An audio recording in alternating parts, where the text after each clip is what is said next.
They were in the Smoky Mountains at their favorite bed and breakfast.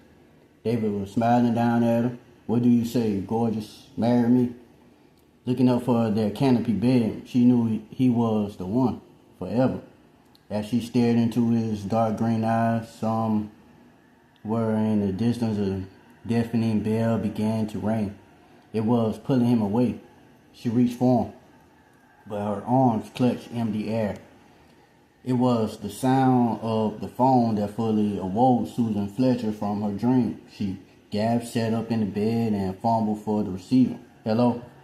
Susan, it's David. Did I wake you?" She smiled, rolling over in bed. "I was just dreaming of you. Come over and play." He laughed. "It's still dark out," she moaned sensibly. "Then definitely come over and play. We can sleep in before we head north." David let out a frustrated sigh. "That's why I'm calling. It's about our trip. I got to postpone." Susan was suddenly wide awake. "What?" "I'm sorry. I've got to leave town. I've been back by tomorrow. We can head up first thing in the morning. We'll still have 2 days. But I made reservations," Susan said, hurt. "I got our old room at Stone Manor."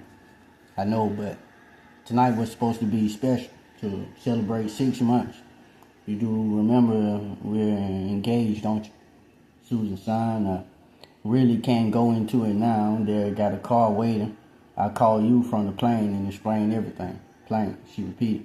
"What's going on? Why would the universe?" "It's not the universe. I'll phone and explain later. I really got to go. They're calling for me. I'll be in touch. I promise." "David," she cried. But it was too late. David had hung up. Susan Fletcher lay awake for hours, waiting for him to call back. The phone never rang.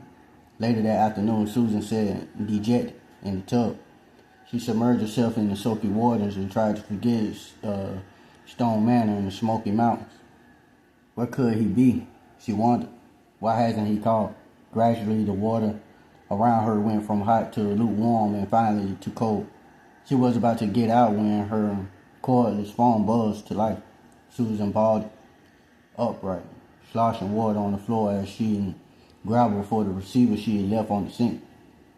"David, it's Strathmore," the voice replied. Susan slumped. Oh. So she was unable to hide her disappointment. "Good afternoon, Commander." "Hoping for a younger man?" the voice chuckled.